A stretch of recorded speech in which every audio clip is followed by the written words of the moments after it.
Ramogi juang sirikand Kaonti ma Homa Bay oyango chenro magin go mano mar keto klinik mar thiedho mine mantiere kod tuo mar Fistula e kaunti no kaka achiel kuom yore mag kedo gi tuo no e kind joma mine. Gavana ma Kaonti ma Homa Bay Gladys wanga koni piny owacho mare tiyo machiegni kod riwruoge mamoko mag mosebedo kasiro sekta ma thieth e kaunti no mondo mi gimany kaka inyalo ket klinik no. Wango koni dwaro nitiere mondo mi oketnegi klinik moro ma inyalo thiedhgi pile ka pile kopogore kod rito dichiel e higa mar yudo thieth ma kamano.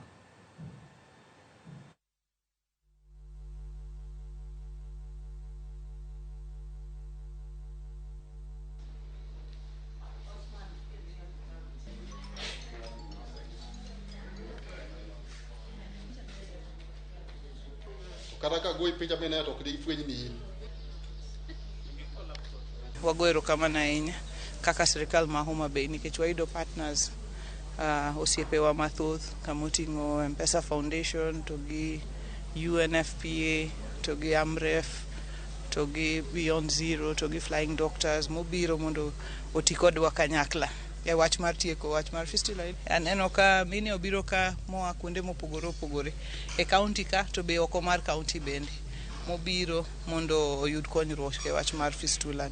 Koro wach mar Fistula ni en wach ma koro wang'iyo gi partners wagi ni ere kaka wanyalo bedo gi thieth ne e yo madhi nyime mok ni warito mana camp machalo gi ma. This is not the only county where we are partnering with county governments to bring access, medical access to our people.